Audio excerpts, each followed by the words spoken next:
बयनिसिमबो खुलुमनाय बावहरग्रोबाय।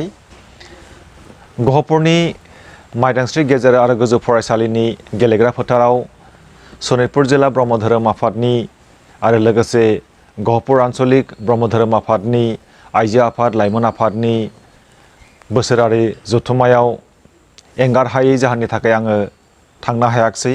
बेनि थाखाय आङो दुखु फोरमायबाय आरो लोगोसे गहपुर आन्चलिक ब्रह्म धोरोम आफाद आइजो आफाद लाइमोन आफाद सनितपुर जिल्ला ब्रह्म धोरोम आफाद आइजो आफाद लाइमोन आफाद आरो खुंनो लानाय बानजाय आफादनि साफ्रोमबो बिबानगिरि नोंथांमोननि खाथियाव आंनि गोसो गोरबोनिफ्राय खर' गंग्लायै आङो निमाहा बिनाय थाबाय।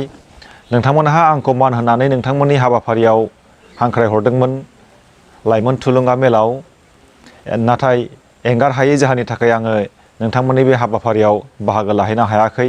आङो मिजिंथिदों नोंथांमोननि बे गोथार धोरोमारि हाबाफारिनि गेजेरजों सनितपुर जिल्ला लोगोसे गहपुर आन्चलिकनि सुबुं समाजाव मोनसे मोजां मेसेज थांगोन, मोजां मेसेज होनो हागोन, साफ्रोमबो लाइमोनफोरखौ मोजां मानसि जानो थाखाय थुलुंगा होनो हागोन, साफ्रोमबो सुबुं समाजखौ मोजां जानो थाखाय थुलुंगा होनो हागोन, मोनसे आध्यात्मिक गियान बा आध्यात्मिक गुन बेखौ जौगाहोनायाव थुलुंगा होनो हागोन आरो लोगोसे जोंनि समाजाव अनलायनाय, मान होलायनाय, गोजोन, खौसेथि बेखौ मोननो हागोन होननानै आङो मिजिंथिदों।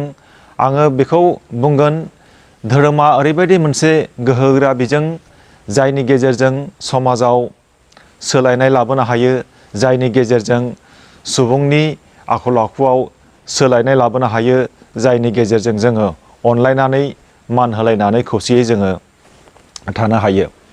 आङो मिजिंथिबावदों ब्रह्म धोरोम आफादनि गेजेरजों गुरुदेव कालिचरन ब्रह्मनि जि गोथार आरो गोथौ सान्थौ आरो लोगोसे गुरु बाबा जगेश्वर ब्रह्मनि जि गोथार आरो गोथौ सान्थौ बियो अराय थांनानै थागोन, अराय गुवार जानानै थागोन। गुरुदेव कालिचरन ब्रह्मनि गोथार आरो गोथौ सान्थौआ जों बयनिबो थाखाय थुलुंगाथाव। बेखौ जोङो सिगाङाव लानानै मोनफ्रोमबो बिथिङाव जोङो खामानि मावलांनो हादों आरो जाहाथे जों हाबाय थागोन बेखौनो आं मिजिंथिबाय।